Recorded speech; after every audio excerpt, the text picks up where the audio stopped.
타이페이 부도카이에서 류신소 치료의 극한 수련을 마친 저는 곧장 henchong 근처에 위치한 마스컷 무술용품점으로 향했습니다.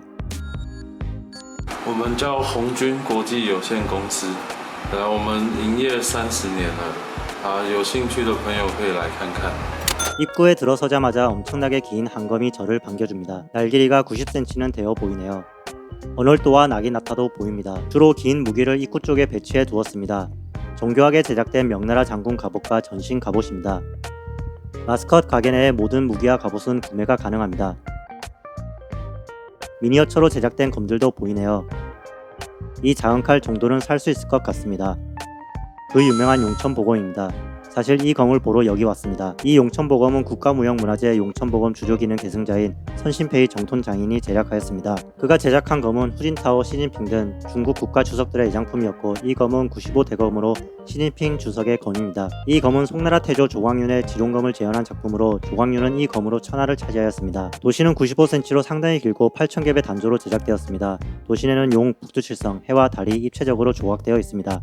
칼치고 왕의 품행을 상징하는 국화 문양으로 장식되었습니다. 이 칼의 가격은 240만 대만 달러로 하나로 약 1억 원입니다.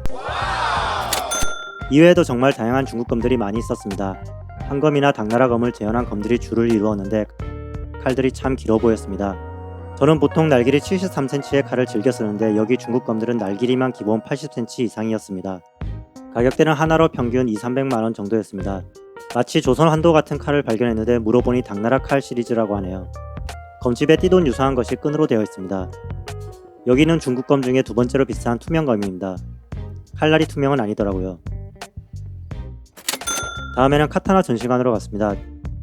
주로 잘 알려진 콜드스틸, 하네위와 같은 현대도가 대부분이었습니다. 중국산 T10 도신의 현대도도 많이 보였습니다. 상대적으로 가격이 저렴했습니다. 일종의 지태 같아 보이는데 특이하게 생겼습니다. 도쿠가와 이에야스의 갑옷을 정교하게 미니어처로 재현한 작품입니다. 일본 기우현 중요 무형문화재인 24대 후지와라 카네수아가 만든 단검입니다. 운 좋게 두 점을 구경하였습니다. 갖고 싶습니다. 이쪽은 애니메이션의 검들의 재현품이 모여 있습니다. 앗, 이 칼은 기멸의 칼날 우지 텐겐의 일륜도네요.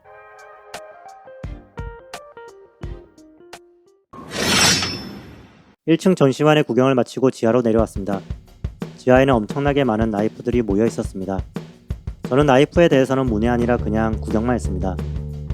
세상엔 정말 다양한 크기와 디자인의 나이프가 많네요.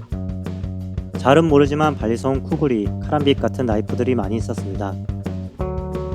나이프 수집이 취미이신 분은 여기 지하가 천국이겠네요. 지하 전시관에서 제일 비싼 나이프 소개를 부탁하였습니다. 바로 이 깃털처럼 생긴 러시아제 나이프였는데요. 키즐 야르시의 유명한 장인이 수제로 제작하였고, 칼날은 다마스커스로 갈매기 깃털을 표현하였으며 손잡이는 무려 메모드 화석으로 되어 있습니다. 베이스도 메모드 상하로 제작되었습니다. 이 칼의 가격은 하나로 약 478만원입니다. 이외에도 다마스커스로 제작된 나이프들이 많았습니다. 다마스커스 칼들을 계속 구경하다 보니 저도 하나 갖고 싶어서 비행기 수화물로 문제없는 작은 다마스커스 나이프 소개를 부탁하였습니다. 이 정도 크기면 문제없습니다. 너무나 귀엽네요. 여기서 하나 골라야겠습니다. 결국 이 녀석으로 샀습니다. VG10 코어 다마스커스 강철의 핸들은 티타늄입니다. 가격은 하나로 36,000원이네요. 만족스럽습니다. 몇몇 칼들을 좀 더 구경하다 계산하고 나왔습니다. 이번 대만 여행에서 참 재미있는 일들이 많았습니다. 다음에 또 오고 싶네요. 구독자분들도 혹시 대만에 오신다면 꼭 타이페이의 마스컷 무술용품점에 구경 오시기 바랍니다. 비크 칼잡이였습니다. 감사합니다.